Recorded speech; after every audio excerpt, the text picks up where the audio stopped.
Welcome back. So tonight I am filming and recording dually. I'm going to use them for the podcast and then for my personal YouTube channel. That is because not only am I getting back into podcast episodes, I'm also going to get back into vlogging. I have decided that I want to try vlogging my day as a law student and seeing how that goes. Just because, I need to add some more stress to my already stressful, anxious-filled semester. But I really enjoy watching videos of other law students and seeing how they handle day-to-day life as a law student, how they study, what they do, especially now that everything's online, so it's just completely different. You're not physically in class all day. I mean, you have Zoom, but you're not like physically at law school. So I want to do those. I want to start doing that a little bit, seeing how it goes, seeing how the response is for those, and seeing if I can keep up with that workload. But also, I'm going to be doing more podcast episodes, and, get back into that routine. Unfortunately, I think most of the episodes will be co-hosted with me, myself, and I, so just hosted by me. Maybe some special guests like Michael and Sarah, but it's just really hard to get everybody on the same schedule to find new time to record together, especially during the semester. Sarah has classes and work, and she's working with our grandpa at his vet clinic because she wants to be a vet as well. So it's just really hard. And she likes to go home on the weekends. She is actually home now. Her friend is leaving to go to cosmetology school, Paul Mitchell, and so she's sending her off this weekend, which is why she's not with me today. But now that she's back here for the semester, she might just pop in more. But I'm just going to do the Rachel rants. I got a pretty good response on that first one, and the last one we did, which was the first one, and you guys seem to like it, so we'll just keep doing that for a while. Maybe that will be our new format, and we'll go from there. I'm just keeping everything on a trial basis. I'm open for anything and everything. I'm open for your guys' suggestions. Any suggestions you want to leave me in the comments or email me or however you want to reach out to me. I'm open to that. And, if there's something that you want to talk about, if there's something you want to rant with me about, I'm more than willing to, talk about those things as well. Anchor has this really cool feature called live messages, and I'm not really sure what it looks like from a submitting standpoint. That's something I would need to look more into, but you can submit me like a live message to where it's like a voice message from you, and then I can include that in the podcast. So if there's like a rant that you want to go on, or like an audio question that you want to submit, you can do that. And like I said, I'm not quite sure how that's done, so that's something that I could look into and figure out, and maybe something we can include in the podcast as well, to have someone talking other than just me droning on and on and on. I don't know that I have specific topics to rant on this week. I start my new semester on Tuesday. I've been pretty anxious about it. I'm doing a very light course load, though. I'm only taking 4 classes as opposed to 5 or 6, which is pretty typical. And that is to, I hope, alleviate some stress and maybe have a not as stressful semester as I typically do, and hope hopefully I can keep up with doing the vlogging and the podcast when I have a light load. I will offset that by doing summer classes, which I'm fine with. I love summer classes. I think summer classes are the best. I prefer them over regular classes just because sometimes I have such ADHD moments where I have such a short attention span that summer classes are just so fast that it just keeps my attention better, and my grades are usually better in summer classes. So that's how I justify my really light course load this semester. There is one topic that I have been very excited to talk to you guys about, and that is the execution of Lisa Montgomery. Give you a little backstory. Lisa Montgomery, let's see. I didn't write anything out, so I'm just going off of some articles, which I will, of course, link below. Right now I'm looking at a BBC News article. Okay, so why this is significant is that Lisa Montgomery is the only female inmate in the federal death row in the United States who has ever been executed. And that happened this past week or 2 weeks ago. Let's see, this article is dated for January 13th. So that happened, last week sometime, I believe. Lisa was in federal prison because she murdered a pregnant young woman. And this happened, and she was in prison in Terre Haute, Indiana, which is, I think, about 2 hours from where I'm at, actually. So she was 52, and she had been in prison since 2007. So she'd been in there for quite a while. But Lisa murdered Bobby Jo Stinnett. I don't know if I'm saying that right. But Bobby Jo was a 23-year-old woman who was pregnant, and she was from Skidmore, Missouri. She and her husband ran a dog breeding business out of their residence. And Montgomery and Bobby Jo, they became acquainted with each other through the internet. Lisa Montgomery posed as a possible buyer of a dog, and they chatted through the internet, and it was brought up that Bobby Jo was pregnant. Lisa said, "Oh, I'm pregnant too," and they kind of bonded over their shared pregnancy, and they met up at, I believe, Bobby Jo's house. Let's see. Yes, they met up at Bobby Jo's house on December 16th, 2004, and Lisa Montgomery strangled Bobby Jo. But that wasn't enough, It's just not enough to murder someone. Lisa cut out the unborn child and fled. So she took this unborn child, now newborn, cut it out of Bobby Jo and ran away. And I believe that Lisa was caught because she was flaunting the baby. She was not very sneaky, she wasn't trying to be, on TV shows, people will steal a young child and then dye the hair and get different clothes and I'm your mom, call me mom, this is your name, that kind of thing. It's a newborn, so you can't be that quite excessive with it, but she wasn't trying to conceal the fact that she stole this newborn.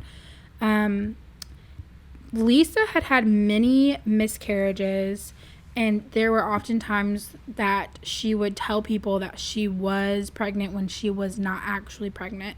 So Lisa was struggling with some mental health issues all on her own, obviously. Wikipedia said that she had been raped by her stepfather and his friends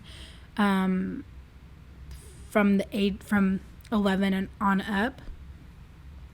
And she first married a man at the age of 18 to escape the abuse from her stepfather, but then this first husband abused her, and then she got divorced and married a second man, and he also abused her. So Lisa was going through lots of abuse for most of her life.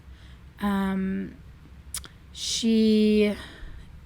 also says that she falsified many pregnancies, and she suffered from a miscarriage.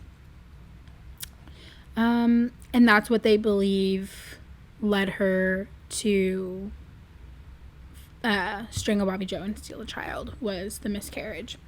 Anyway, when I'd seen the article that she was scheduled for execution, or that she had been executed, I was surprised because I had never heard of Lisa Montgomery or Bobby Joe, and I think it was a pretty big case back in 2004, but we have to remember that in the same year, right? Wasn't it the same year that Lacey Peterson had been murdered in 2004 as well? 2002. Okay. So that was 2002. So that was just 2 years after. Anyway. I was shocked I had never heard of the case, and I was shocked that they had executed her, because there haven't been executions federally for a very long time, and she is the first woman. So it was big news for me as a true crime junkie, and I looked into the case immediately, obviously, and I just don't know that I am satisfied with Lisa's reasoning of her crime being that she had a miscarriage and she wanted a baby. That just seems so strange to me, especially because they were such strangers and they'd met online, and she had to travel there. I mean, serial killers travel all over the United States to murder. So it's not like it's like, whoa, that's so weird, that's so shocking, that would never happen. It's just it's different. It's weird. And there are several TV shows and movies with a very similar premise, where a woman has a miscarriage or she can't have her own child, and so she finds a pregnant woman, murders the pregnant woman, steals the child, things like that. That's very common. And so I guess, I don't know, I'm not sure why I'm so shocked by it, but I'd love to hear your thoughts. I'd love to know, were you shocked? Did it surprise you that in 2021 we are still executing people, executing the first female federally? That opens up a bigger topic of the death penalty, and that's such a divided topic of whether or not it should be, whether or not we should have the death penalty, and if that's right or wrong. My family is very religious, so it always kind of comes to a biblical point of an eye for an eye, and that's basically what the death penalty is. Can't talk. That's what it is an eye for an eye. You murder someone and you're gonna get the death penalty. You're gonna die yourself. The government's gonna take an eye for an eye. But is that really the government's responsibility? Is that our place to determine whether or not someone should die? And I think that's what the bigger question is. And you also have to remember that the criminal justice system is so flawed that a lot of the times the people that are sitting on death row waiting for execution are innocent, that they're not actually meant to be there, that they didn't actually commit the crime.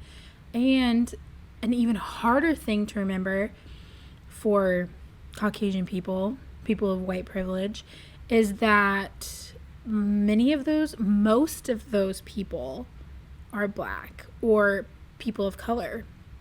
And that's part of that systematic racism that we've talked about before on the podcast. And that makes it a really hard question, is when you have so many layers of morally is this the government's place? Beyond that, can they even get it right enough to have confidence that that's what should be done? I am looking specifically at Lisa Montgomery. We know for a fact that she did it. There's evidence, there's proof, there's confession. We know that she did it. So in this situation, we can eliminate that. But there are a lot of times when, although there is a confession, the confession is coerced, and it's just because of hours and hours of policing interviews, and the person finally says, whatever, I did it, and then they're stuck and there's no evidence. There are times when someone gets sentenced to the death penalty, there's no evidence, there's no confession, they're maintaining their innocence the whole time, and yet they've still received the death penalty. And so there's just a lot of flaws with our criminal justice system, and to say that we have the right to execute someone when we have all of these flaws, I think is the bigger question, and something that if we can't answer it, then maybe the death penalty is not the right choice. That's my take. I'd love to hear your guys' take. What do you think? Do you think the death penalty is needed? Should we have it? Should we not have it? I know for a lot of families who have had family members murdered or raped or whatever the case may be, the gut reaction is, yes, I don't want this person living. I want what's happened to my family member to happen to them. And I get that. I think that if I were in that situation, I would probably feel the same way. I'd be so gut-wrenched. I'd be so heartbroken. I would have so much anger towards that person that I think I would feel that. But I would also have lots of questions. Is this actually the right person? Things like that. I think of Adnan, who is sitting in prison, and we don't know that he actually killed Heyman Lee. We don't know that. I mean, there's no evidence, and the evidence that we have is circumstantial at best, and there's no DNA. There's nothing. He's maintained his innocence all of these years, and so like I said, criminal justice system is flawed, and it is crazy to think that we can put people to death with such a flawed system. Okay, let's move on to a happier topic. Let's talk about Bridgerton. I just finished Bridgerton last night. Let's put a spoiler alert on here just in case. I don't want to spoil anything. I don't know that we'll go too in depth with it. I don't know if there will actually be spoilers, but just in case. We don't want to ruin someone's viewing pleasures. Okay, so Bridgerton. So I was not going to watch Bridgerton. I didn't even really know about Bridgerton. I'd heard some of the, influencers and celebrities that I follow on Instagram. I'd heard them talking about it, seen them talking about it. And I really wasn't going to watch it. But then I got on Bridgerton the musical on TikTok. So I got onto Bridger Talk is what I think it's being called. And the musical aspect, the songs that were being written that I was seeing was so good. And it's so funny because it was stuck in my head. This one song written by Abigail Barlow. She's awesome. I love all of her stuff. You should follow her on TikTok. She has the best Bridgerton the musical content. I think she is the one that originated Bridgerton the musical. I know she started it. She's written songs for pretty much all the characters at this point. And so you should go look at her, but watch her stuff, look at her stuff, because it's great. And so she's the reason for me going into the Bridgerton universe. But she wrote this song called Burn For You, a song between Simon and Daphne. And it was stuck in my head for days, and I hadn't even seen the show.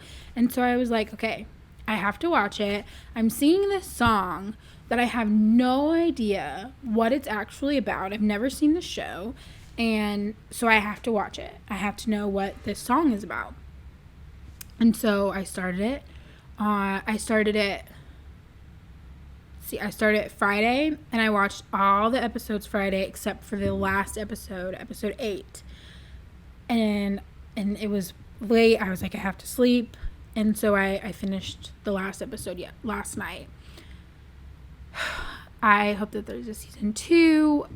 It was great. I found out that it is books, and that there are 8 books, and each book focuses on a Bridgerton child. There are 8 Bridgerton kids. So Daphne was the first, and this first season was focused mostly on Daphne, as was book 1, and apparently book 2 is Anthony, and so maybe we'll see season 2, and it will follow book 2. I'm hoping. Apparently it followed the book very closely.